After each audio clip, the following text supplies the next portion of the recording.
El tenue rastro metálico de sangre vieja, seca desde hacía mucho tiempo, fue lo primero que Nell Vance percibió, no con la nariz, sino como un cosquilleo en la parte de atrás de la garganta, una sensación fantasma que flotaba en el aire alrededor de la gran chimenea de piedra del salón este. Era un olor que nadie más parecía notar, un susurro secreto arrastrado por esa corriente constante e inexplicable que se deslizaba desde detrás del hogar, incluso en pleno verano. Siempre lo había descartado como el aroma extraño de la piedra antigua y el hollín olvidado, una rareza propia de aquella estructura grande e imponente que dominaba la habitación. Pero aquella noche concreta del otoño de 1847, mientras las lámparas de gas titilaban y proyectaban sombras movedizas sobre la repisa ornamentada, Nell sintió un escalofrío que no tenía nada que ver con el frío. Fue la sensación nítida e inquietante de que la chimenea no era solo una parte de la casa, sino una presencia silenciosa y vigilante, guardiana de algo profundamente perturbador, algo que prometía deshacer la misma trama de Hardwick Falls. Antes de seguir con la historia de Hardwick Falls, quiero pedirte algo pequeño. Si te está gustando este viaje al pasado y a los misterios que encierra, tómate un momento para suscribirte a Canal Ingle. Tu apoyo nos ayuda a dar vida a más historias cautivadoras como esta. Y ya que estás aquí,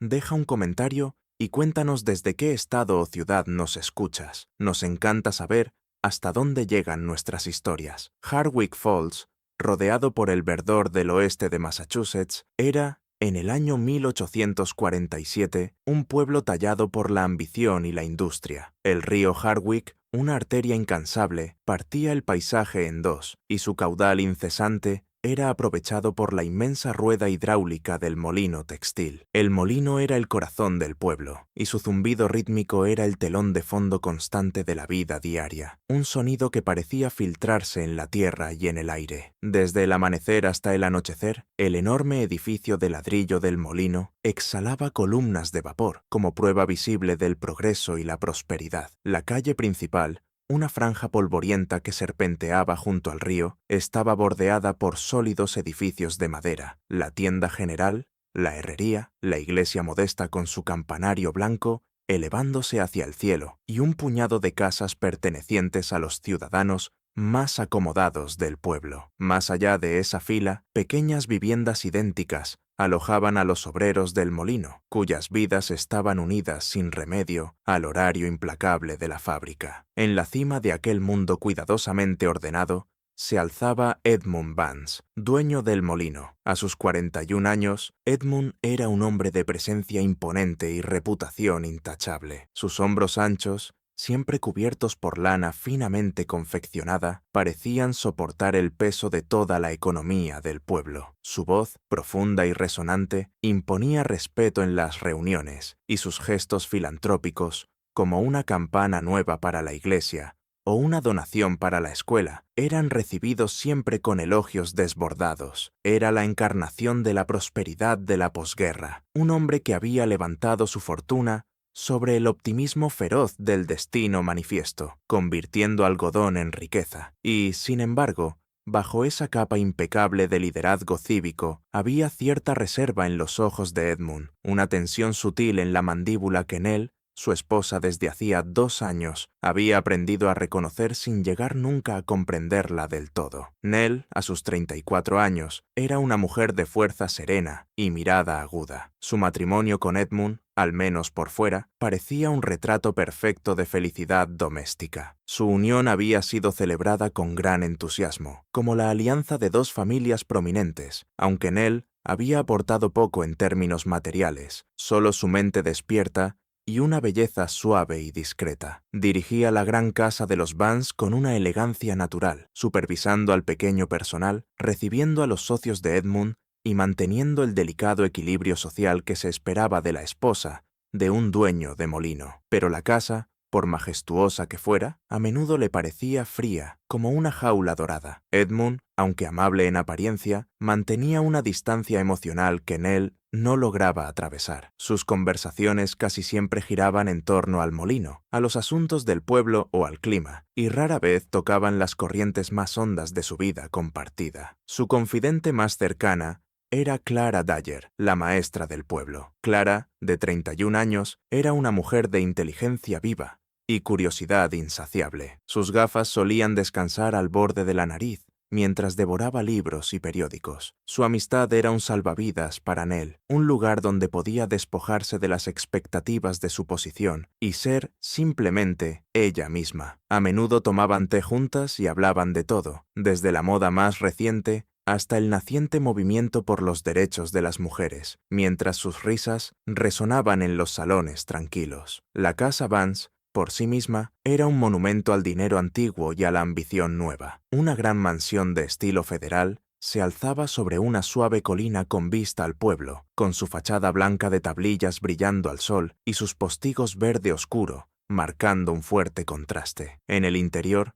la caoba pulida relucía, las pesadas cortinas de terciopelo suavizaban la luz y las alfombras persas amortiguaban los pasos. El aire solía estar cargado del olor a cera de abeja, lavanda seca y el aroma tenue y persistente del tabaco de pipa que venía del despacho de Edmund. Pero era el salón este el que ejercía sobre Nell una atracción particular, casi magnética. Era una estancia que rara vez se usaba para recibir visitas formales, dominada por una enorme chimenea de piedra, una obra maestra de la mampostería local. Sus bloques de granito, toscamente labrados, se elevaban casi hasta el techo, con una presencia tan imponente que parecía absorber toda la luz y todo el sonido. Edmund tenía una regla tácita respecto al salón este. Nadie debía mover los muebles cercanos a la chimenea, ni redecorar la habitación. Él simplemente decía que estaba perfecta tal como estaba, y esa afirmación no admitía discusión. Nell sentía a menudo un frío extraño que emanaba de sus profundidades, una corriente helada que desafiaba el calor de las llamas que encendían algunas veces. Era un aire que parecía arrastrar consigo ese olor tenue e inexplicable, como un murmullo de algo antiguo y perturbador. En 1848, una joven llamada Abigail Pratt había trabajado durante un breve tiempo en la casa de los Vance. Abigail, que apenas tenía 17 años, era una muchacha callada y diligente, hija de una familia obrera del molino, con manos rápidas y ojos atentos. La habían contratado para ayudar con las tareas de limpieza más pesadas, en un puesto temporal que duró solo unos meses. Luego, una fresca mañana de octubre, Edmund anunció que Abigail se había marchado a Boston en busca de mejores oportunidades. Incluso le había dado a su madre, Dorothy Pratt, una dirección donde, supuestamente, Abigail vivía. Dorothy, una mujer ya encorvada por las dificultades, se aferró a aquella noticia y empezó a enviar cartas llenas de novedades de Hardwick Falls, esperanzas por el éxito de su hija y ruegos para que regresara de visita. Pero nunca llegó respuesta, ni una sola carta, nunca. Aquel silencio cayó sobre la cabaña de los Pratt como un sudario pesado, un silencio que Nell, a su manera discreta, había comenzado a notar. El pueblo, acostumbrado a la naturaleza transitoria de los trabajadores del molino, olvidó pronto a Abigail, pero Dorothy Pratt jamás lo hizo, y Nell, aunque no sabía explicar por qué, sentía una punzada de inquietud cada vez que se mencionaba el nombre de Abigail, o mejor dicho, su ausencia. El salón este, la corriente fría, el olor tenue y la chica desaparecida, esos hilos, aunque parecieran dispersos, empezaban a tejer un dibujo en la mente de Nell, un dibujo que todavía no estaba preparada para aceptar. El olor del molino era una sinfonía compleja, la nota cortante y aceitosa de la maquinaria, el aroma dulce y terroso del algodón crudo, el mordisco ácido de los tintes y la humedad persistente del río. Se quedaba pegado a la ropa de Edmund cuando regresaba a casa, como un perfume de industria y poder. El sonido de la rueda hidráulica,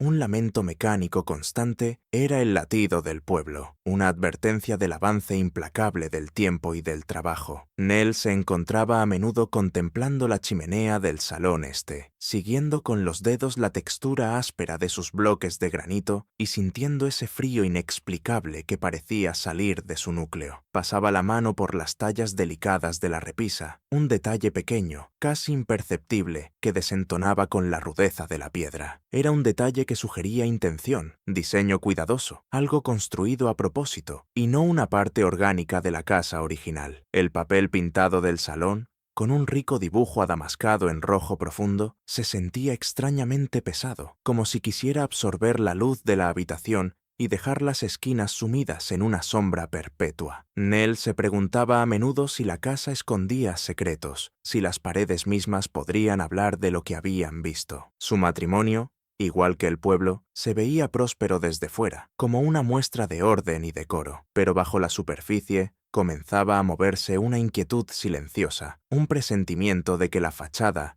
cuidadosamente construida de Hardwick Falls y también la de su propia vida, era mucho más frágil de lo que parecía. Era el año 1851 y las grietas sutiles en el mundo, cuidadosamente ordenado de Nell, empezaban a ensancharse. El tenue olor metálico que había notado por primera vez años atrás y que había tratado de explicar como un resto de antiguos fuegos, ahora parecía intensificarse en las noches especialmente frías, sobre todo cuando el viento aullaba por la chimenea. No era el aroma reconfortante de la leña ardiendo, ni el olor húmedo de la piedra mojada. Era algo más agudo, más áspero, un olor que sugería descomposición, aunque no era exactamente podredumbre. Era un olor que le erizaba el vello de los brazos, un olor que parecía brotar directamente del corazón de la gran chimenea de piedra del salón este. A menudo, después de que Edmund se retiraba a dormir, se sentía atraída hacia esa habitación. Apoyaba la palma sobre el granito helado e intentaba descubrir el origen de ese frío persistente, el punto exacto de donde nacía aquel aroma inquietante. Una mañana fresca de otoño, mientras supervisaba a la criada que quitaba el polvo en el salón, Nell vio algo que nunca antes había notado. En las tablas de roble pulido, justo delante de la chimenea y medio ocultas bajo la pesada alfombra persa, había una serie de arañazos semicirculares muy tenues. Formaban un arco, como si un objeto pesado y rígido hubiera sido arrastrado una y otra vez con un movimiento de barrido muy preciso. Las marcas eran antiguas, casi alisadas por el tiempo, pero inconfundibles. Sugerían que toda la estructura de piedra de la chimenea, o al menos una parte importante de ella, había sido movida, quizá incluso girada, en numerosas ocasiones. Un miedo helado, brusco y afilado, atravesó a Nell. ¿Por qué alguien movería una pieza tan enorme y permanente? ¿Y qué podía haber detrás que justificara semejante esfuerzo? Más tarde, esa misma semana, Nell, intentando tocar el tema con delicadeza, le comentó a Edmund su deseo de redecorar el salón este. Quizá un papel más claro, Edmund, y podríamos mover algunos muebles para que la habitación se sintiera menos pesada, sugirió, señalando vagamente hacia la chimenea. Edmund, que por lo general solía recibir con calma sus ideas para la casa, reaccionó con una furia casi violenta. Su rostro, casi siempre tan sereno, se tiñó de un rojo intenso, y sus ojos, normalmente tranquilos, se estrecharon hasta volverse dos ranuras. «El salón este está perfectamente bien como está», Nell soltó con brusquedad, la voz tensa por una rabia poco habitual. «No permitiré que metas mano ahí. Hay cosas que es mejor no tocar». La violencia de su respuesta, tan desproporcionada frente a una sugerencia inocente, dejó a Nell en silencio, pero también encendió en su interior una chispa de sospecha, una brasa diminuta que pronto crecería hasta convertirse en incendio. Aquella reacción no era solo una preferencia estética, era una defensa feroz, casi desesperada, de la propia chimenea. Clara Dyer, durante una de sus visitas semanales para tomar té, también notó la corriente extraña. Era una tarde ventosa de noviembre, y a pesar del fuego alegre que crepitaba en la chimenea del salón principal, un frío nítido invadía el salón este, donde ellas solían retirarse para conversar con más intimidad. «Dios mío, Nell», comentó Clara, apretándose más el chal sobre los hombros. «Aquí parece que alguien hubiera dejado una ventana abierta. O quizá tu gran chimenea es demasiado grande como para dejar fuera el frío». Se rió, intentando aligerar el ambiente, pero Nell no la acompañó. En vez de eso, se quedó mirando la chimenea con una expresión pensativa y turbada. El frío, ella lo sabía, no venía de ninguna ventana abierta, venía desde dentro del muro. La primera pieza tangible de información, un susurro surgido de las corrientes ocultas de Hardwick Falls, llegó desde una fuente inesperada. Thomas Aldrich, un joven obrero del molino, de apenas 28 años, de modales tranquilos y ojos inteligentes, se acercó a Nell una tarde cuando ella salía de la tienda general. Habló en voz baja, mirando a su alrededor con nerviosismo. «Señora Vance», empezó, casi en un susurro. Creo que debo decirle algo. Es sobre el señor Vance. El corazón de Nell se aceleró. Sí, Thomas, dijo con suavidad. Dime. Una noche de octubre del 48, continuó él, con la mirada fija en un punto más allá del hombro de ella. Yo estaba trabajando en el turno nocturno del molino. Vi al señor Vance y al señor Corbett. Llevaban algo pesado, hacia la casa, por la entrada lateral cerca del ala este. Era muy tarde, y se notaba que no querían que nadie los viera. Hizo una pausa, y luego añadió. Fue el mismo mes en que, supuestamente, Abigail Pratt se marchó a Boston. Las palabras quedaron suspendidas en el aire, cargadas de una implicación terrible. Thomas se disculpó deprisa y desapareció entre la multitud de obreros, dejando a Nell con una nueva y escalofriante pieza del rompecabezas. Octubre de 1848, el mismo mes en que Abigail desapareció, el mismo mes en que vieron a Edmund y a Hiram Corbett cargando algo pesado hacia la casa, cerca del ala este, donde estaba la chimenea. La semana siguiente, empujada por una sensación creciente de temor, Nell decidió visitar a Dorothy Pratt. La pequeña casa, con un olor tenue a humo de leña y pobreza, era un contraste brutal con la mansión Vance. Dorothy, con el rostro marcado por años de preocupación, la recibió con una mezcla de sorpresa y respeto. Después de un intercambio amable sobre el clima y el precio de la harina, Nell llevó la conversación con cuidado hacia Abigail. «Señora Pratt», dijo Nell con voz suave, «quería preguntarle si ha sabido algo de Abigail últimamente. Ha pasado bastante tiempo». Los ojos de Dorothy, ya cargados de tristeza, se llenaron de lágrimas. «No, señora Vance», susurró con la voz quebrada. «Ni una palabra, ni una sola palabra desde que se fue». Luego se acercó arrastrando los pies a un pequeño arcón de madera gastada que había en la esquina. De allí sacó una caja metálica abollada. Dentro, apiladas con cuidado, había decenas de cartas, con los sobres amarillentos y frágiles, todas dirigidas con la letra prolija de Dorothy, a la señorita Abigail Pratt, al cuidado de la señora Eleanora Finch, 14 Elm Street, Boston, y en cada sobre, estampadas en tinta roja, aparecían las palabras «Return to sender, address unknown». La voz de Dorothy era apenas un hilo. «Todas, señora Vance, todas y cada una, devueltas. Las envié durante años. No lo entiendo». Edmund dijo que ella estaba allí. Él mismo me dio la dirección. Nell se quedó mirando aquella pila de cartas devueltas, sintiendo cómo se le cerraba un nudo helado en el estómago. Edmund había mentido, o, al menos,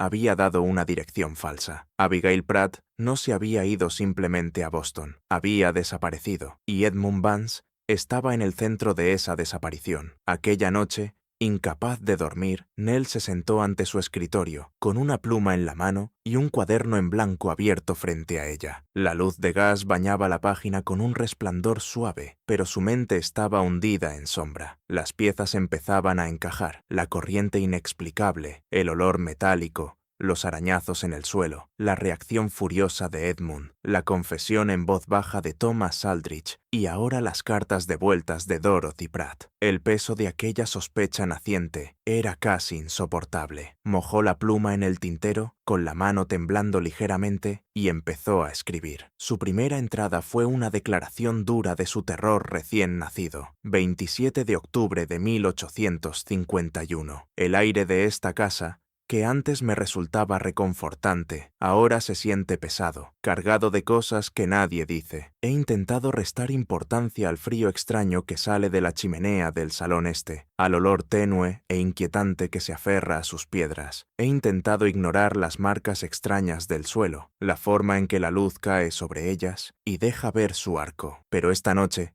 después de ver las cartas devueltas de la señora Pratt, después de escuchar la confesión silenciosa de Thomas Aldrich, ya no puedo fingir. La ira de Edmund, su insistencia en que el salón este permanezca intacto, todo apunta a algo mucho más siniestro que una simple preferencia por la decoración. No sé qué hay detrás de ese muro, pero sé que mi esposo sí lo sabe, y temo, con un miedo helado que me cala hasta los huesos, que está relacionado con Abigail Pratt. La idea es monstruosa, indecible, y aún así persiste, como un susurro implacable en los rincones callados de mi mente. Debo saberlo, debo hacerlo. El diario se convirtió en su confidente silencioso, en un depósito de sus miedos crecientes y de sus observaciones minuciosas. Empezó a mirar a su esposo, su casa y toda su vida en Hardwick Falls a través de un lente nuevo y aterrador. La fachada perfecta de su matrimonio, tan impecable por fuera, ahora le parecía quebradiza, a punto de romperse con el menor roce. Había cosas de su vida que amaba: la comodidad, el respeto, la compañía serena de Clara, pero las preguntas que crecían dentro de ella, oscuras e insistentes, eran como una marea que amenazaba con llevárselo todo. Temía perder su posición, su hogar, su propia identidad como señora Vance, pero una clase de miedo más profunda y más primitiva empezaba a echar raíces, el miedo a lo que podía encontrar si dejaba de hacerse preguntas, el miedo a vivir una mentira, a ser cómplice de un silencio que cada vez se parecía más a una tumba. Las sombras en la casa Vance se alargaban, y Nell sabía con una certeza estremecedora que no provenían solo del sol al ponerse. Si a estas alturas esta historia ya te tiene preguntándote ¿qué estaba ocurriendo realmente detrás de los muros de la casa Vance? No eres el único. Déjame tu teoría en los comentarios. ¿Qué crees que escondía Edmund? Y si todavía no lo hiciste, deja tu like. Significa muchísimo para nosotros y ayuda a que esta historia llegue a más personas que aman la historia oscura. Los años que siguieron,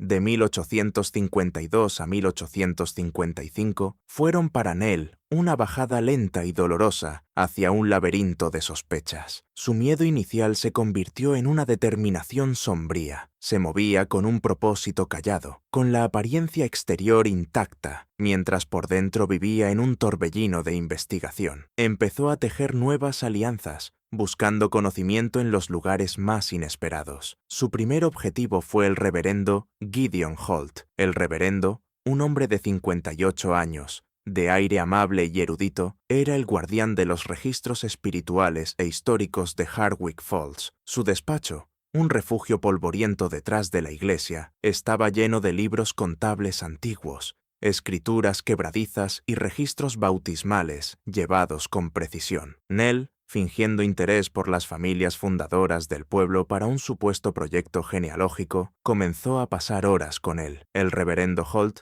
halagado por su atención, se convirtió sin saberlo en una fuente constante de información. Le mostró las escrituras originales de las propiedades del pueblo y fue siguiendo con ella la cadena de dueños de la tierra hasta la época colonial. Fue en una de esas sesiones, mientras revisaban un mapa desvaído de la propiedad Vance, cuando Nell hizo un descubrimiento crucial. Entre los documentos sobre las distintas adquisiciones y mejoras realizadas por Edmund, el reverendo Holt sacó una escritura de 1847, un año antes de la desaparición de Abigail. En ella se describía una modificación estructural en el ala este de la casa Vance. El contratista que figuraba en el documento era un hombre llamado Peter Goff. La escritura especificaba la construcción de un nuevo hogar de piedra de gran tamaño y de un conducto de chimenea. El reverendo Holt recordó vagamente al hombre. Goff murmuró, golpeando el documento con un dedo. Sí, un buen albañil. Pasó por Hardwick Falls para ese trabajo y luego siguió su camino. No volví a oír hablar de él. El corazón de Nell empezó a golpear con fuerza. 1847, el año en que Edmund se casó con ella, el año en que se construyó la gran chimenea de piedra. No formaba parte de la casa original, había sido añadida, había sido una construcción deliberada. Con esa nueva información,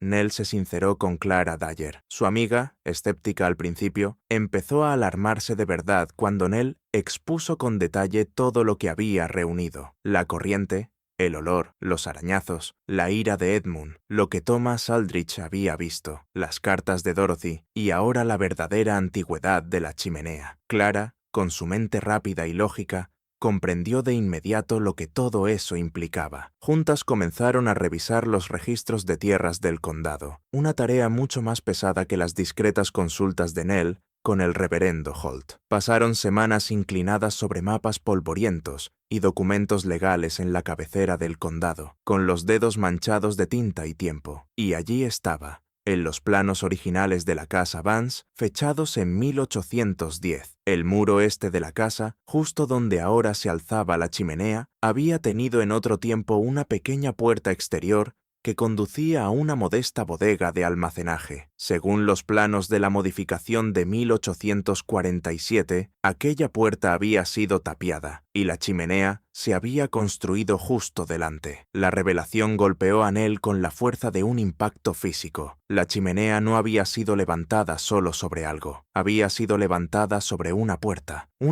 que conducía a un sótano que podía sellarse. La red creciente de sospechas se tensó todavía más en la primavera de 1853. Thomas Aldrich, el obrero del molino que había compartido valientemente con Nell lo que vio, desapareció en silencio de Hardwick Falls. El ayudante del sheriff, Wallace Orr, un hombre de 45 años cuya lealtad a Edmund Vance era bien conocida, presentó un informe apresurado. Thomas Aldrich se marchó por voluntad propia para buscar trabajo en otro lugar, pero la madre de Thomas, una mujer frágil con unos ojos tan perseguidos por el dolor como los de Dorothy Pratt, fue a buscar a Nell. Él jamás se iría sin despedirse. Señora Vance, sollozó, aferrándose a su mano. Era un buen hijo, siempre escribía. No desaparecería así sin más. Nell lo sabía. Sabía que Thomas no se había marchado por voluntad propia. Sabía demasiado. Había visto demasiado. Y ahora él también había desaparecido, tragado por el mismo silencio que se había llevado a Abigail. Desesperada por cualquier mínima señal de esperanza, Nell decidió dar un paso audaz. Escribió ella misma a Boston, no a la dirección que Edmund le había dado a Dorothy, sino a la oficina del registro de la ciudad, en una consulta formal. Preguntó si existía algún registro de una Abigail Pratt viviendo en la ciudad desde 1849, e incluyó una descripción detallada de la joven. 3 meses después, 3 meses angustiosos, llegó una respuesta. El sello oficial de la oficina del registro de la ciudad de Boston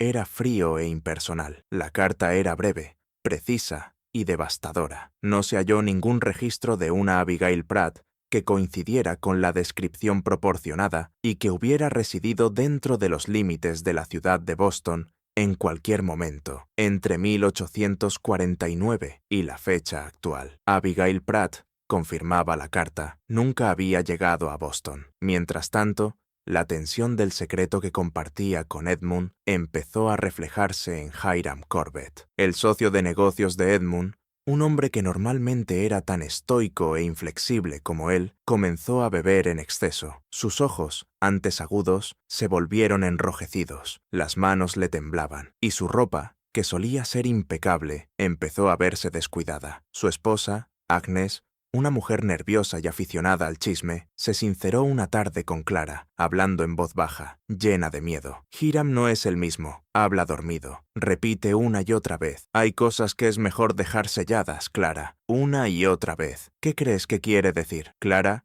con el rostro pálido, se limitó a negar con la cabeza. Pero cuando Clara le repitió aquellas palabras a Nell, algo en ellas resonó con fuerza. Hay cosas que es mejor dejar selladas. La frase evocaba exactamente el acto de construir una chimenea delante de una puerta. La investigación de Nell se volvió más atrevida, más desesperada. Ella sabía que Edmund guardaba un escritorio cerrado con llave en su despacho, una pesada pieza de caoba donde conservaba documentos importantes. Una noche, después de que Edmund cayera en un sueño profundo provocado por el alcohol, Nell, con el corazón golpeándole las costillas, se encontró de pie frente a ese escritorio. Había descubierto, gracias a una observación cuidadosa, que una horquilla concreta, una de las suyas, tenía la curvatura y la rigidez justas para forzar la cerradura sencilla del mueble. Sus manos, sorprendentemente firmes, trabajaron el mecanismo. Con un clic suave, el cajón se abrió. Dentro, entre libros contables y correspondencia, encontró aquello: un recibo de un comerciante de hierro de Boston,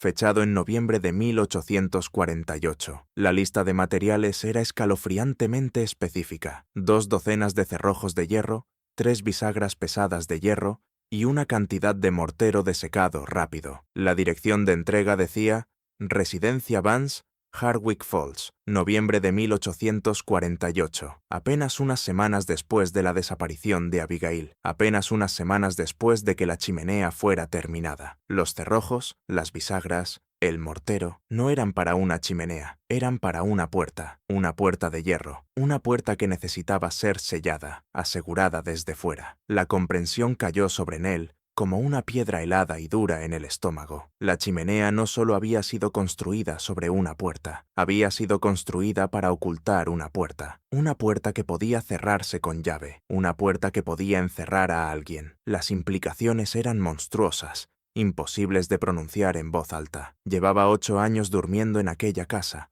pasando a diario junto a esa chimenea, mientras algo, o alguien, quizá había permanecido sellado detrás de ese muro. La idea era como una serpiente venenosa, enroscándose en su mente y envenenando cada rincón de su existencia. Las entradas de su diario se volvieron más frecuentes, más agitadas, como un intento desesperado de dejar constancia de la verdad antes de que la verdad la consumiera a ella. 12 de marzo de 1855. El aire de esta casa está cargado de mentiras. Puedo saborearlas, puedo sentirlas presionando contra mí desde cada muro. El recibo del comerciante de hierro, escondido en el escritorio de Edmund, confirma mis peores temores. 2 docenas de cerrojos de hierro, 3 bisagras pesadas, mortero de secado rápido. Estos no son materiales para un hogar decorativo, son los instrumentos de una prisión. Él lo construyó. Construyó un muro alrededor de una puerta, y luego levantó una chimenea delante de ella. Y Abigail Pratt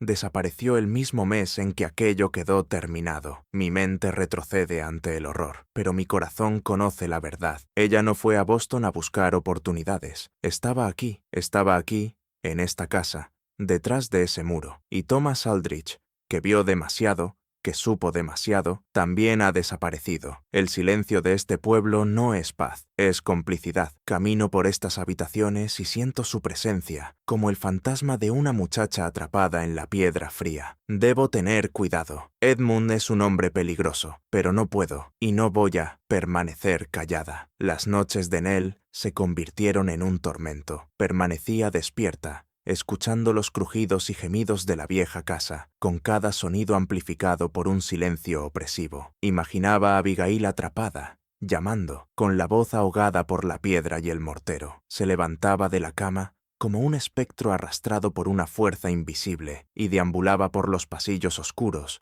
con los pies descalzos en silencio sobre los suelos pulidos. Se detenía frente a la chimenea del salón este, apoyando el oído contra el granito frío e inflexible, esforzándose por oír algo más allá del susurro de la corriente. A veces, en las horas más profundas de la noche, creía escuchar un raspado tenue, una súplica desesperada, un sonido que no era del todo humano, ni del todo animal, algo intermedio, un sonido de desesperación pura. Intentaba convencerse de que era el viento, la casa asentándose, la fiebre de su propia imaginación, pero el frío que brotaba de las líneas del mortero, un frío distinto a cualquier frío natural, contaba otra historia. Era el frío de una tumba. El desgaste psicológico fue inmenso. El insomnio se convirtió en su compañero constante. Su apetito disminuyó, y su reflejo en el espejo mostraba a una mujer con una luz desesperada y perseguida en los ojos. El conocimiento terrible que cargaba era un peso insoportable, un secreto que amenazaba con aplastarla. Había estado durmiendo al lado de un hombre capaz de semejante atrocidad, un hombre que había construido una tumba dentro de su propia casa. Esa idea era un tormento constante, una traición que cortaba más hondo que cualquier herida física. Temía perder su matrimonio,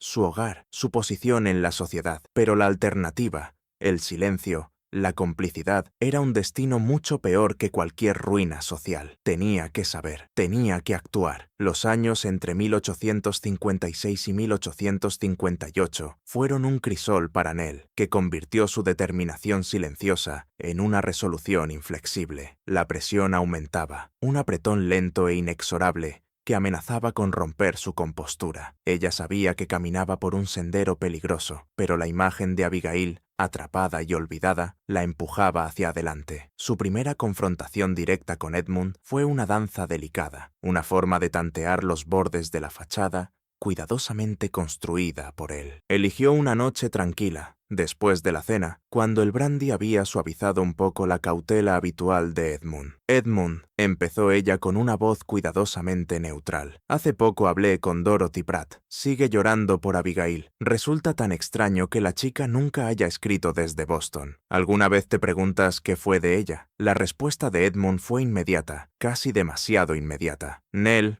querida, Ya sabes cómo son estas muchachas. Van a la ciudad, encuentran vidas nuevas, amores nuevos, se olvidan de sus orígenes humildes. Es una historia bastante común. Su voz sonó suave, perfectamente ensayada, como una explicación ya gastada de tanto usarla. Pero Nell observó sus ojos. Titubearon apenas una fracción de segundo, un cambio sutil que reveló una emoción más profunda y compleja bajo la calma aparente. Fue un destello parecido al miedo, rápidamente cubierto por una indiferencia practicada. Nell lo guardó en su memoria. Su respuesta era demasiado pulida, demasiado perfecta. Era la respuesta de un hombre que ya se había preparado para esa pregunta. Unos meses más tarde, el juez Elias Fenn, un hombre de 67 años, juez de circuito y viejo amigo de Edmund, visitó Hardwick Falls. Era un hombre corpulento, con una risa fuerte y fama de astuto. Durante una cena formal, Nell, animada por una copa de vino de cereza,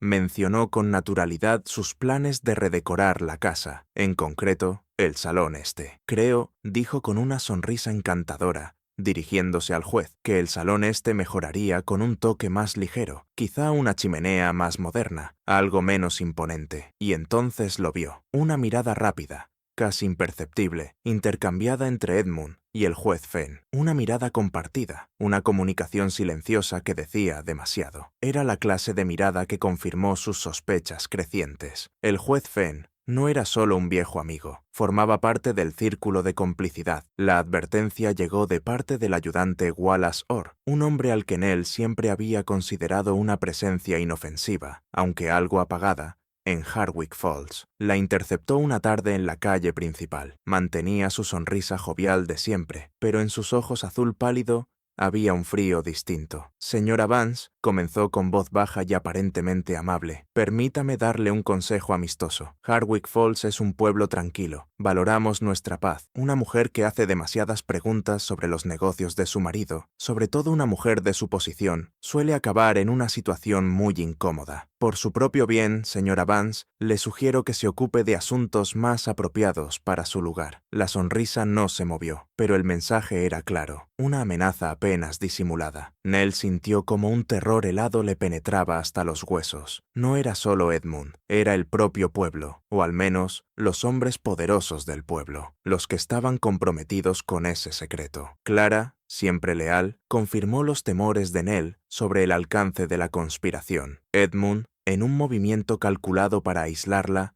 buscó a Clara en privado, la invitó a su despacho, le ofreció té y luego, con un aire paternalista, le aconsejó que pasara menos tiempo con la señora Vance por su propio bien. Nell ha estado demasiado preocupada últimamente. Lo mejor para ella, y para usted, sería mantener cierta distancia. Clara, indignada, repitió la conversación a Nell de inmediato. «Él cree que puede controlarme, Nell», exclamó con las mejillas encendidas por la rabia. «Cree que puede decidir con quién me relaciono». Pero para Nell, aquello fue un momento de claridad brutal. No era un solo hombre, era un círculo, una red de hombres poderosos unidos por un secreto compartido, protegiéndose entre sí. Una noche, movida por una urgencia insoportable, Nell se encontró sola en el salón este. Edmund estaba fuera por asuntos del molino, una ausencia poco frecuente que le ofrecía una oportunidad. La casa estaba en silencio, salvo por el tic-tac del reloj de pie en el pasillo. Se acercó a la chimenea,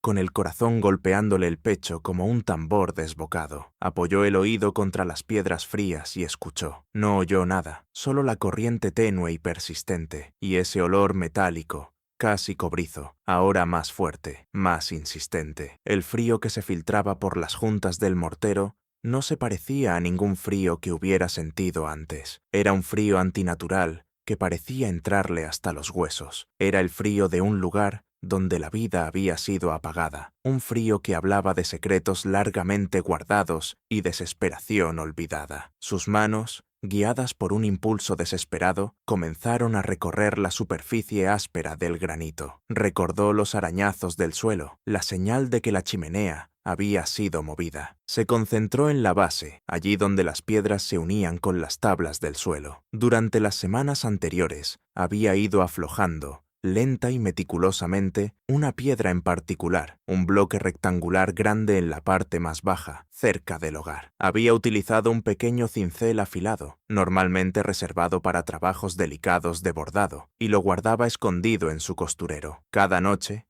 cuando la casa quedaba en silencio, regresaba y arrancaba un poco de mortero, una cantidad tan mínima que apenas podía notarse. El trabajo era minucioso, dolorosamente lento, pero una fuerza que ya no podía negar la impulsaba a seguir. Aquella noche la piedra se sintió más suelta, con una leve movilidad bajo sus dedos. Trabajó durante horas. El único sonido era el roce tenue del metal contra la piedra. La única luz era la llama temblorosa de una sola vela. Polvo fino y gris cubrió sus manos, su cabello, su vestido. El aire se cargó del olor a mortero removido y de aquel otro olor innombrable. Entonces, en la primavera de 1857, murió Hiram Corbett. Oficialmente, la causa fue un fallo del corazón, un colapso repentino, después de una jornada especialmente dura en el molino. Pero Agnes Corbett, su viuda, una mujer ahora liberada del silencio opresivo de su marido, se lo confió a Clara. En sus últimos días, susurró Agnes con los ojos muy abiertos entre el dolor y el espanto, Hiram ya no era él mismo. Repetía lo mismo una y otra vez, como un disco roto. Decía, deberíamos haberlo abierto en el 49. Deberíamos haberlo abierto cuando aún había tiempo. ¿Qué quería decir Clara? ¿Qué era eso que debían haber abierto? Clara, con el rostro pálido, solo pudo ofrecerle una mano consoladora, pero aquellas palabras, haberlo abierto en el 49, resonaron para Nell con una claridad terrible. El año después de que Abigail desapareciera, el año después de que la chimenea fuera construida, las entradas del diario de Nell, que antes eran un registro de observaciones, se convirtieron ahora en un desahogo desesperado del alma, un testimonio del tormento psicológico que soportaba. 19 de julio de 1857. Hiram Corbett ha muerto, y con él, quizá una parte de la verdad, pero sus últimas palabras, transmitidas por Agnes a través de Clara, son una confirmación escalofriante. Haberlo abierto en el 49. Ellos lo sabían, él lo sabía, Edmund lo sabía. Sabían lo que había detrás de ese muro, y eligieron mantenerlo sellado. La piedra de la base de la chimenea está casi libre. Tengo las manos en carne viva, me duelen los dedos, pero no puedo detenerme.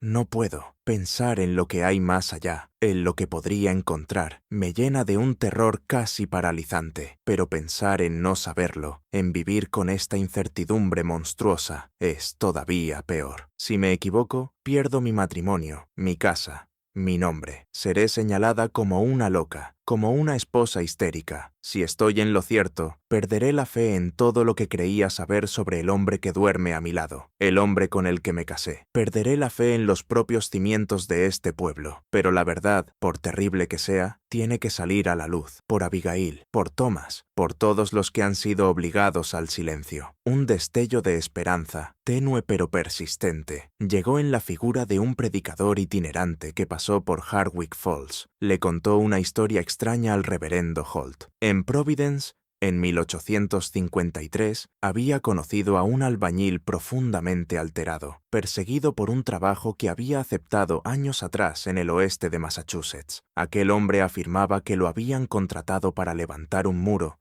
delante de una puerta, y que ese encargo le había dejado una inquietud profunda. El nombre del hombre era Peter Goff. El reverendo Holt, al recordar la escritura de compra relacionada con la chimenea de los Vance, reconoció el nombre al instante. Gracias a su amplia red de contactos en la iglesia, logró averiguar la dirección actual de Peter Goff. Se la entregó a Nell en un pequeño trozo de papel con una dirección en Providence, como una señal de esperanza en medio de la oscuridad creciente. Nell, con las manos temblorosas, escribió una carta a Peter Goff. Volcó en ella su corazón con cuidado, con sutileza, sin revelar por completo la magnitud de sus sospechas, pero insinuando una grave injusticia, un secreto enterrado bajo piedra. Esperó una respuesta cada día, como si cada día fuera una eternidad. Una noche, sola en el salón la llama de la vela bailaba proyectando sombras grotescas sobre las paredes. El aire estaba cargado, espeso por el olor a polvo viejo y por aquel persistente rastro metálico. Nell se arrodilló ante la chimenea, con el cincel en la mano,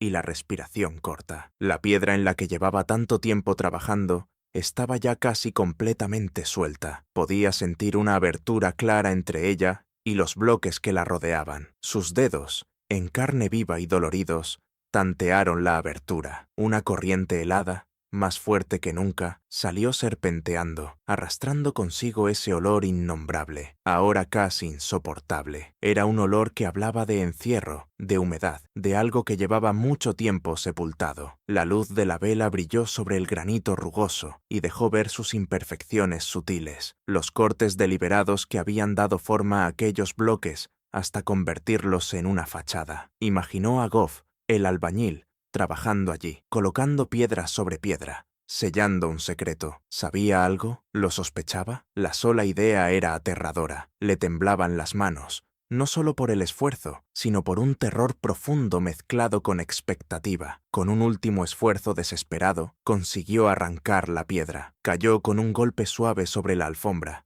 y dejó al descubierto una abertura oscura y estrecha, una rendija hacia la negrura del interior. El frío salió de golpe, como una presencia palpable, y con él, el olor, ahora innegable, inconfundible. Era el olor de una tumba humana. Nell se quedó mirando la oscuridad, con el corazón desbocado y la respiración atrapada en la garganta. La verdad que intuía estaba justo al otro lado de esa abertura, esperando ser revelada. Y cuando parecía que ya lo habíamos visto todo, el horror en Hardwick Falls se intensifica. Si esta historia te está erizando la piel, compártela con alguien que ame la historia oscura. Deja tu like y no olvides suscribirte para no perderte relatos como este. Vamos a descubrir juntos qué ocurre después. Era el año 1859, cuando por fin llegó la tan esperada respuesta de Peter Goff. Era un sobre grueso, con sello postal de Providence, Rhode Island. Las manos de Nell temblaban con tanta fuerza al romperlo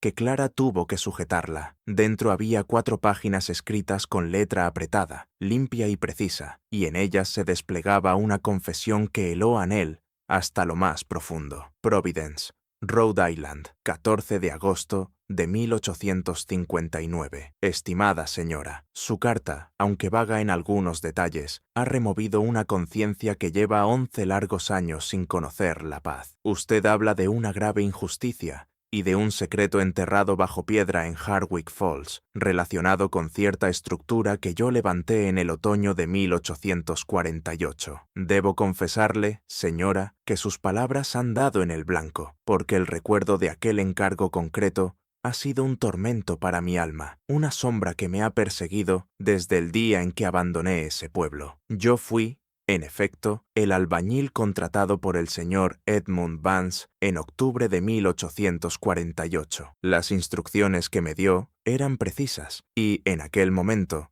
me parecieron simplemente inusuales, no siniestras. El señor Vance deseaba realizar una modificación estructural en el ala este de su residencia. En concreto, quería convertir una parte de la bodega de vinos del sótano en un espacio más pequeño, más seguro, y además ocultar su entrada. Me proporcionó dibujos detallados que aún conservo, aunque ahora están desvaídos y quebradizos por el paso del tiempo. El espacio debía medir aproximadamente 9 pies por 7 pies, tallado dentro del sótano y delimitado por un nuevo muro de piedra reforzada que marcaría su borde interior. La instrucción más extraña tenía que ver con la entrada. El señor Vance insistió en que la puerta existente del sótano, la que se abría hacia el salón este, debía quedar completamente tapiada. Después, debía construirse justo delante una falsa estructura de chimenea, la misma que usted describe, cubriendo ese muro recién sellado. Esa chimenea,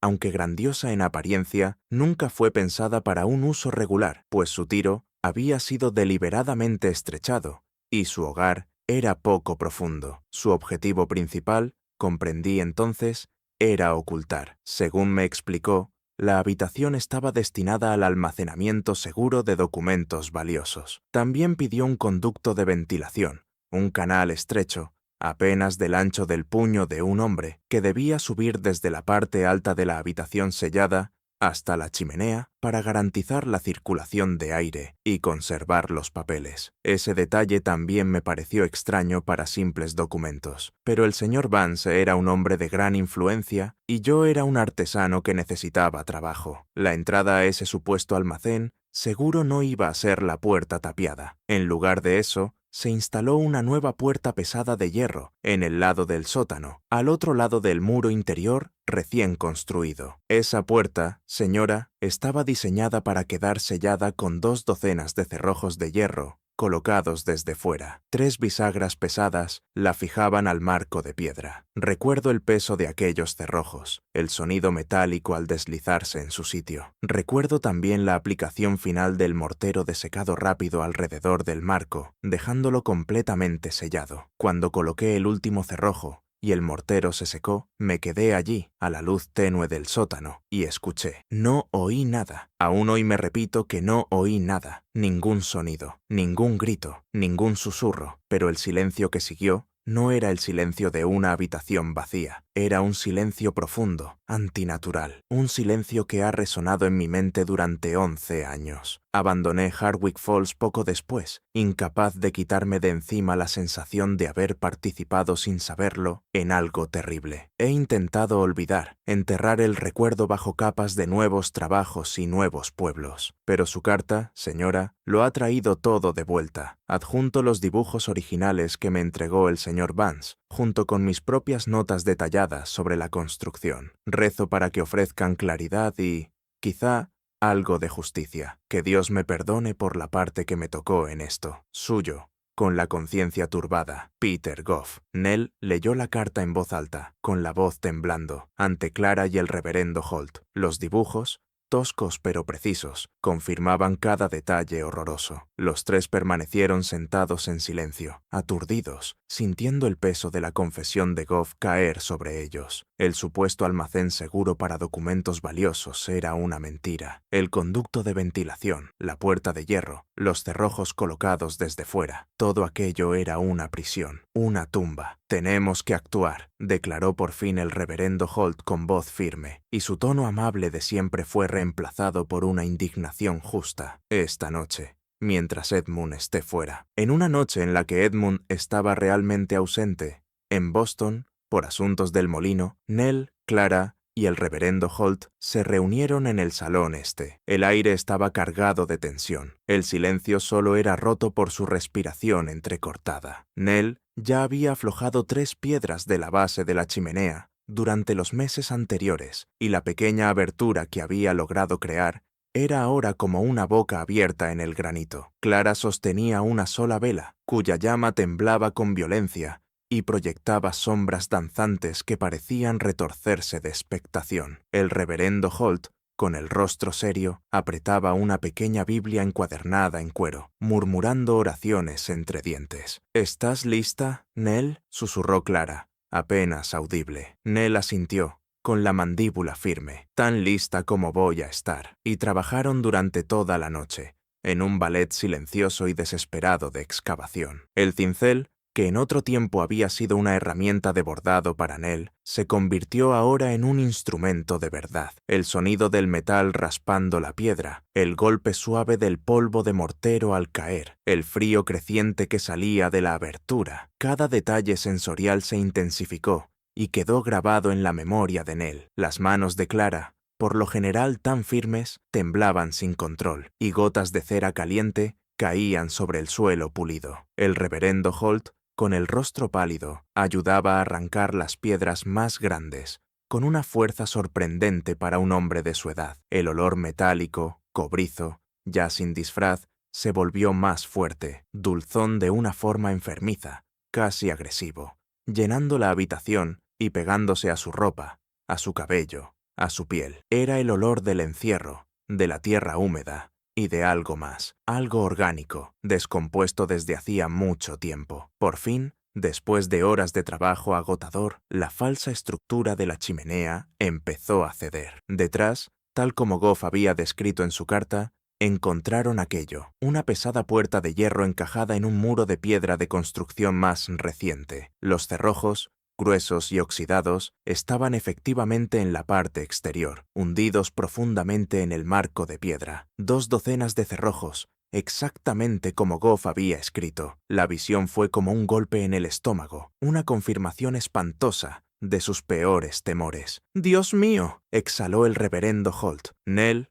con las manos en carne viva y sangrando, se acercó a los cerrojos. Estaban rígidos, oxidados, pero con una sacudida de adrenalina, empezó a girarlos, uno por uno, en una agonía interminable. El chirrido del metal y el gemido de las viejas bisagras resonaron en el salón silencioso, y cada sonido cayó sobre sus conciencias como un golpe de martillo. Al fin, con un último tirón desesperado, la puerta de hierro se abrió hacia adentro y dejó ver un espacio negro y cavernoso más allá. Clara alzó la vela y su luz débil atravesó la oscuridad opresiva. Lo que vieron dentro les robó el aliento y los dejó inmóviles. Era una habitación pequeña, de apenas 9 pies por 7, excavada dentro de la antigua bodega de vinos. El aire era espeso, estancado, cargado del olor de la descomposición y de la tierra húmeda. En un rincón yacía un colchón podrido, reducido a unos cuantos hilos desgarrados y muelles oxidados, sobre el suelo frío y mojado. A su lado había una taza de lata, corroída y verdosa, una pequeña Biblia encuadernada en cuero, con las páginas devoradas por la humedad y el tiempo, descansaba abierta, con las palabras ya ilegibles, y sobre el muro de piedra, arañadas con lo que debió de ser un clavo o una horquilla, había cientos de marcas, rayas de conteo, una por cada día. Debajo de ellas, repetido una y otra vez, un nombre grabado con trazos desesperados y furiosos, Abigail, y bajo su nombre, con letras cuidadosas y deliberadas, había un mensaje que lanzó una nueva ola de horror sobre Nell. Ella estuvo viva aquí dentro. Alguien lo sabía. Alguien le llevaba comida. La habitación no contenía ningún cuerpo. Abigail no estaba allí. Y esa revelación, lejos de traer alivio, abrió una pregunta nueva y todavía más aterradora. Si Abigail había estado viva, si alguien lo había sabido, si alguien le había llevado comida durante años, entonces, ¿dónde estaba? ¿Y quién era ese benefactor misterioso? Las implicaciones eran enormes, una nueva capa de engaño y complicidad. Nell, con la mente tambaleándose, empezó a revisar el pequeño espacio húmedo a la luz de la vela. Sus ojos,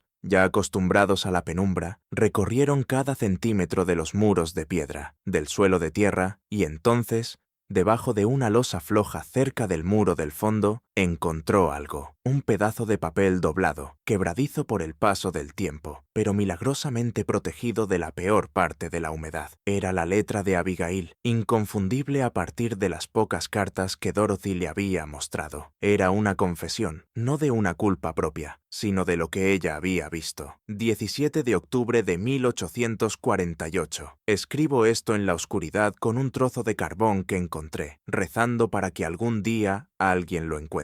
Debo dejar constancia de lo que sé. Descubrí al señor Vance y al señor Corbett en el despacho, tarde por la noche. Estaban hablando de libros contables, mapas y escrituras. Los vi falsificando firmas, alterando documentos. Estaban robando tierras, señora, a los obreros del molino, a las mismas familias que trabajan para ellos. Les estaban quitando sus pequeñas parcelas, su herencia, por medios fraudulentos, sustituyendo escrituras legítimas por otras falsas. Lo vi con mis propios ojos. Escuché sus planes. Me enfrenté al señor Vance. Le dije que no iba a quedarme de brazos cruzados mientras despojaban a esas familias pobres. Él sonrió, una sonrisa fría y terrible, y dijo que resolvería el asunto con discreción. Yo creí que quería decir que detendría lo que estaba haciendo. Me equivoqué. Quería decir que me haría callar. Me trajo aquí abajo, a este sótano, con el pretexto de un encargo. Cerró la puerta con llave. Me dijo que me quedaría aquí hasta aprender a mantener la boca cerrada. Oí a los albañiles trabajando arriba, sellando la puerta. Oí cómo construían la chimenea. Estoy atrapada. Tengo frío. Tengo miedo. Pero no voy a callarme. No voy a dejar que ganen. Que Dios me ayude. Abigail Pratt. Cuando Nell terminó de leer, le temblaban tanto las manos que casi dejó caer el papel. Fraude. Robo de tierras. Y Abigail, una muchacha joven, había tropezado con aquel plan monstruoso. Edmund no solo la había encerrado, la había silenciado para proteger ganancias obtenidas de forma criminal. La profundidad de su depravación era imposible de medir. Pero entonces llegó otro descubrimiento. En una grieta del muro de piedra, cerca del lugar donde estaba escrito el nombre de Abigail, Nell encontró una pequeña llave de hierro. Era burda, claramente hecha a mano, pero era una llave y estaba fabricada para encajar en el sistema de cerrojos de la puerta de hierro. Alguien había tenido una llave. Alguien había sido capaz de abrir la puerta desde fuera, y arañadas al lado del nombre de Abigail en el muro, con una letra diferente, más pequeña, más cuidadosa, casi oculta, aparecían dos iniciales, T.A. Thomas Aldrich. Thomas Aldrich, el obrero del molino que había desaparecido en 1853. Thomas Aldrich, que había visto a Edmund y a Hiram cargando algo pesado hacia la casa en octubre de 1848. Thomas Aldrich, que sabía que Abigail estaba allí. Él le había estado llevando comida. Él había tenido una llave. Él, de alguna manera, la había sacado de allí, y luego él también desapareció. Las implicaciones se precipitaron una tras otra, en una cascada vertiginosa de posibilidades. Abigail podía estar viva, Thomas podía estar vivo, y Edmund sabía que alguien la había sacado. Lo había sabido durante años. Simplemente había permitido que el pueblo creyera que ella había desaparecido, y que Thomas se había marchado, manteniendo intacta su fachada de respetabilidad, mientras conocía la verdad de aquella huida. Nell, Clara y el reverendo Holt, con los rostros tensos, volvieron a sellar la habitación lo mejor que pudieron, colocando otra vez las piedras sueltas y ocultando las señales de su intrusión. El secreto que ahora conocían no podría permanecer escondido durante mucho tiempo. El reverendo Holt, con la determinación endurecida por lo descubierto aquella noche, regresó a su despacho. Escribió una carta esa misma noche, no a las autoridades locales,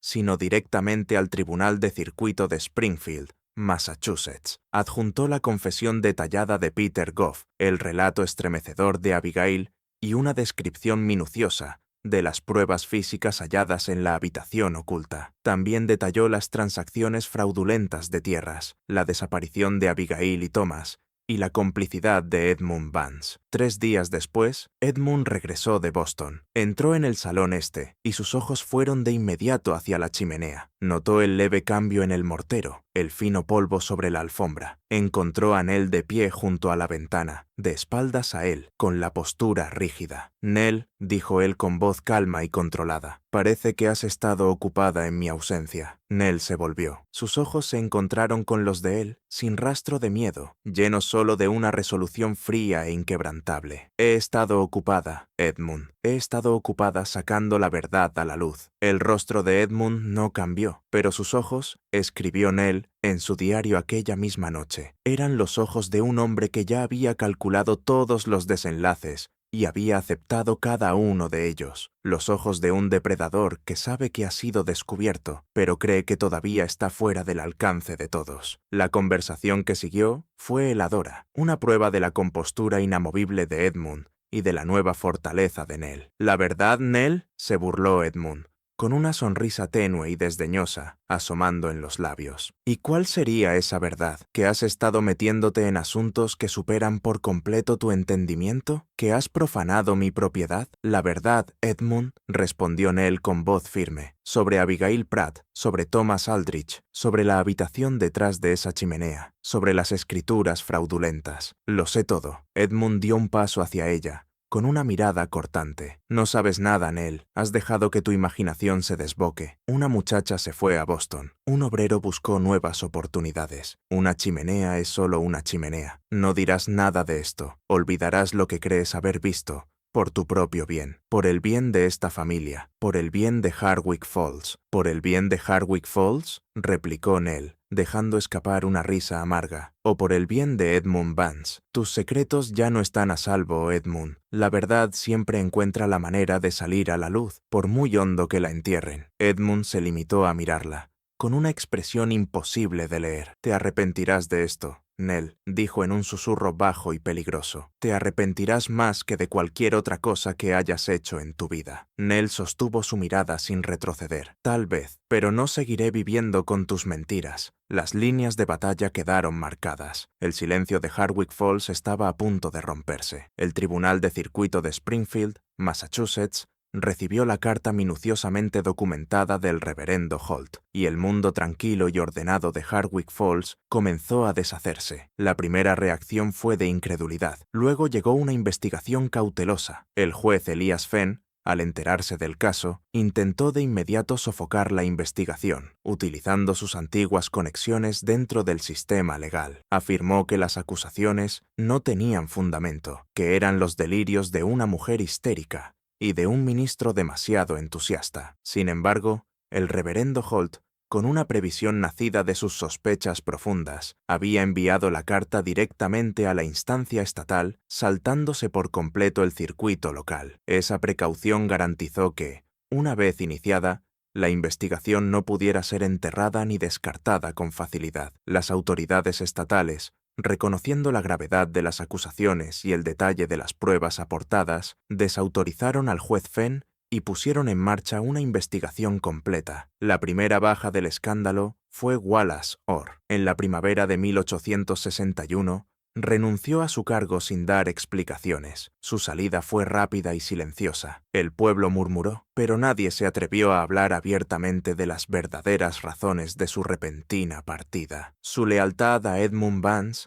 que antes parecía una virtud, ahora se había convertido en una mancha. Edmund Vance fue acusado formalmente de encarcelamiento ilegal, fraude y obstrucción de la justicia. Fue llevado ante el tribunal en Springfield en septiembre de 1861. El juicio, convertido en un asunto sensacional que atrajo espectadores de todo el estado, duró 3 semanas. La sala, normalmente sobria y regida por la rutina legal, se transformó en un teatro de drama humano. Nell Vance, serena y resuelta, fue la primera testigo clave de la acusación. Relató los años de sospechas crecientes, su investigación minuciosa, el hallazgo de los arañazos, las cartas devueltas, el recibo del comerciante de hierro y, por fin, la noche terrible en que abrieron la habitación oculta. Su testimonio fue expuesto con una dignidad tranquila que dio enorme credibilidad a unas afirmaciones extraordinarias. «Señora Vance», preguntó el fiscal,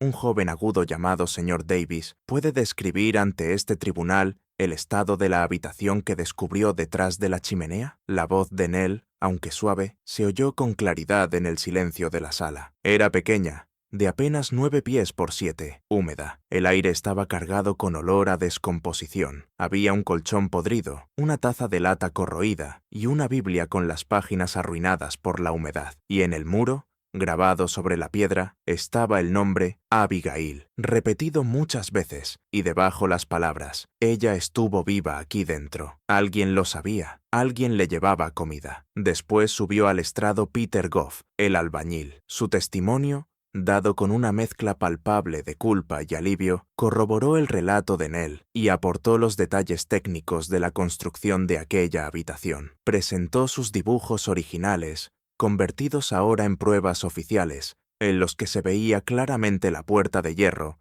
y los cerrojos exteriores. «Señor Goff», lo desafió el abogado de Edmund, un orador formidable llamado señor Blackwood. «Usted afirma que el señor Vance le encargó construir una prisión. Y, sin embargo, aceptó el pago, terminó el trabajo y guardó silencio durante más de una década. ¿Por qué no habló antes, si de verdad creía que se estaba cometiendo un crimen?» La voz de Goff estaba cargada de emoción. «Yo era joven, señor, y necesitaba trabajo. El señor Vance era un hombre poderoso. Me dije a mí mismo que era un almacén seguro. Quise creerlo, pero el silencio después de sellar aquella puerta, me persiguió. Me fui de Hardwick Falls porque no soportaba quedarme. No fue hasta la carta de la señora Vance y hasta saber que otros también buscaban la verdad que encontré el valor para hablar». Edmund Vance, durante todos esos testimonios, permaneció impasible, con el rostro convertido en una máscara de indiferencia controlada. Su defensa era simple y constante. Abigail Pratt se había marchado de Hardwick Falls por voluntad propia, una joven voluble en busca de aventuras. La habitación era un almacén, una bóveda segura para documentos valiosos, tal como él le había dicho a Goff. Las cartas, los arañazos, la confesión hallada en el cuarto, todo eso eran fabricaciones, parte de una conspiración maliciosa, urdida por su esposa separada y sus cómplices para arruinar su reputación y quedarse con sus bienes. Habló con calma, con elocuencia, con una voz que aún resonaba con autoridad. Su abogado, el señor Blackwood, fue brillante, tejiendo un relato de discordia matrimonial y acusaciones vengativas. El pueblo de Hardwick Falls quedó profundamente dividido. Unos seguían aferrados a la imagen de su respetado dueño del molino, mientras otros empezaban a inclinarse ante la evidencia aterradora presentada en el tribunal. Entonces, 6 días antes de que se dictara el veredicto, llegó una carta al juzgado de Springfield. Tenía sello postal de Portland, Maine. Estaba dirigida al juez que presidía el caso, y su contenido provocó una conmoción en toda la comunidad legal. La carta era de una mujer llamada Abigail Aldrich, antes Abigail Pratt, Portland, Maine, 28 de septiembre de 1861, al honorable juez del Tribunal de Circuito de Springfield, Massachusetts. Es sabido, por una nota publicada en la Portland Gazette sobre el juicio de Edmund Vance, que por fin se está buscando la verdad sobre mi desaparición de Hardwick Falls. Durante 12 años he vivido en silencio bajo otro nombre, temiendo que nadie creyera jamás mi historia. Pero ahora parece que, al fin, los muros han empezado a hablar. Mi nombre es Abigail Aldrich y soy la misma Abigail Pratt que desapareció de Hardwick Falls en octubre de 1848. Fui efectivamente encarcelada por Edmund Vance en una habitación oculta detrás de la chimenea de su casa. Descubrí su plan fraudulento para robar tierras a los obreros del molino, y cuando lo enfrenté,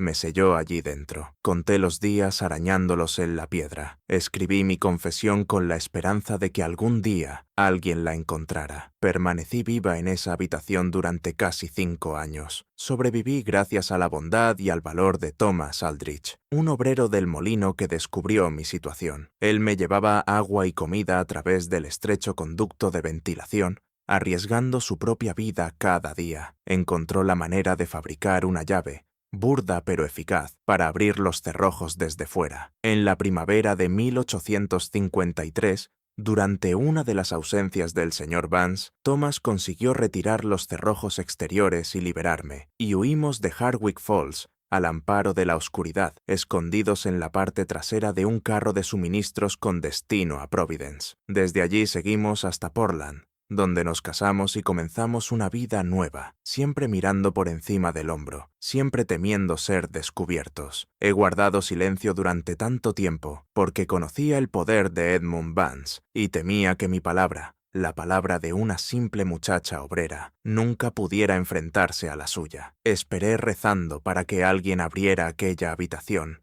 y encontrara mis palabras en el muro, mi confesión bajo la piedra suelta. Parece que mis plegarias han sido escuchadas. Estoy dispuesta a viajar a Springfield y testificar sobre la verdad de estos hechos. Que por fin se haga justicia. Atentamente, Abigail Aldrich, nacida Pratt. La sala estalló cuando la noticia se extendió. Abigail Aldrich, antes Abigail Pratt, estaba viva. Tenía 30 años. Llegó a Springfield 2 días después, transformada por el sufrimiento y la resistencia, pero inconfundiblemente la misma Abigail Pratt que había desaparecido 12 años antes. Su testimonio fue el golpe final y devastador para la defensa de Edmund Vance. Entró en la sala con la mirada firme y la espalda recta. Cayó un silencio tan profundo que el raspado de la pluma de un escribiente sonó como un trueno. Todas las miradas estaban puestas en ella, y entonces Edmund Vance, por primera vez en todo el juicio, perdió la compostura. Sus ojos, por lo general tan fríos y calculadores, se abrieron con un destello de puro horror y terror al verla. La máscara, por fin, se rompió. Señora Aldrich, comenzó el señor Davis con suavidad, ¿puede contarle al tribunal,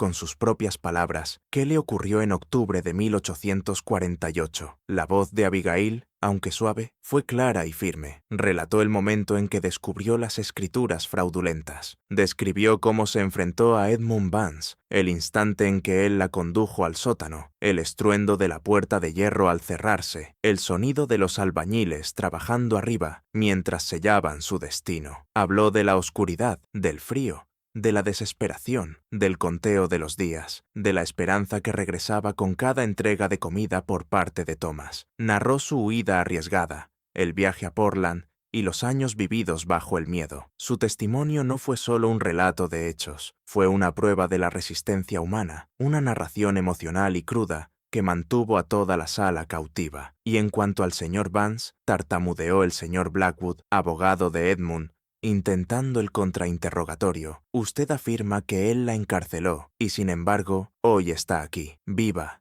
y en buen estado. ¿Cómo explica esa contradicción? Abigail sostuvo su mirada, con una fortaleza tranquila en los ojos. Estoy aquí hoy, señor, por el valor de otro hombre, Thomas Aldrich, que arriesgó todo para salvarme, no porque el señor Vance tuviera un cambio de corazón. Él me dejó allí para morir. El jurado, tras apenas 2 horas de deliberación, emitió un veredicto. Edmund Vance fue declarado culpable de todos los cargos. Fue condenado a 14 años en la prisión estatal de Massachusetts, en Charlestown, una sentencia que puso fin de hecho a su vida como hombre libre. El juez, Elias Fenn, con la reputación destruida por sus intentos de frenar la investigación y por su evidente complicidad, fue apartado del cargo. Su nombre, que antes había sido sinónimo de justicia en la región, fue borrado discretamente de los registros del pueblo. Una condena silenciosa. Thomas Aldrich, el héroe sin reconocimiento, regresó a Hardwick Falls solo una vez y por poco tiempo. En una ceremonia pública en la iglesia,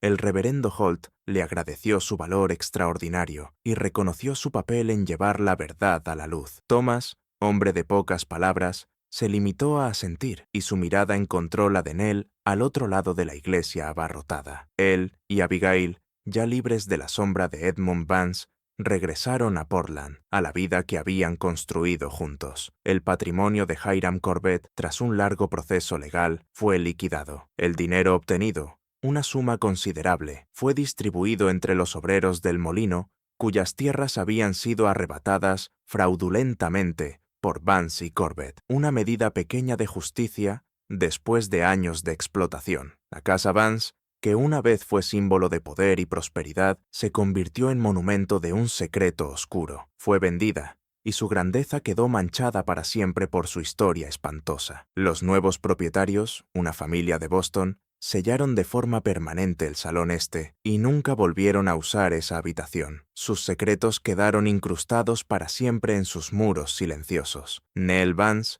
con su misión cumplida, conservó su diario. Lo publicó discretamente bajo el seudónimo Una mujer de Hardwick Falls en 1863 en una pequeña edición distribuida a través de redes de iglesias en todo Massachusetts. El libro se tituló El Muro del Este. Era un relato severo y sin concesiones sobre su travesía, una prueba del poder de la verdad y de la naturaleza insidiosa de la complicidad. La escena final nos muestra a Nell de pie junto a la ventana de una modesta pensión en Northampton, Massachusetts, en el otoño de 1863. Había dejado atrás Hardwick Falls, la gran mansión, los susurros, los fantasmas. El aire estaba fresco y traía consigo el olor de las hojas caídas y del bosque lejano. Nell abrió la ventana y dejó que ese aire limpio y frío le lavara el rostro. Por primera vez en 16 años sintió un aire que no traía consigo el frío de aquel muro del este, ni el rastro metálico de la sangre vieja, ni el peso sofocante de los secretos jamás dichos. Era libre. La habitación oculta detrás de la chimenea sí había cambiado la historia del pueblo. Había revelado no solo un crimen, sino toda una arquitectura de la complicidad. ¿Cuántas personas deben apartar la vista, guardar silencio y elegir su propia comodidad y su propia preservación antes que la vida de otra persona, para que el secreto monstruoso de un solo hombre sobreviva durante años? Era un recordatorio aterrador de que los muros más terribles no siempre están hechos de piedra, sino del silencio que permite que la injusticia florezca. Este misterio nos muestra que los muros más aterradores no son los que están hechos de piedra, son los que están hechos de silencio. ¿Qué te ha parecido esta historia? ¿Crees que realmente se reveló todo? Déjame tu comentario aquí abajo. Si te gustó este relato y quieres escuchar más historias como esta, suscríbete, activa la campana de notificaciones y comparte este video con alguien que ame la historia oscura. Nos vemos en la próxima. Gracias por mirar.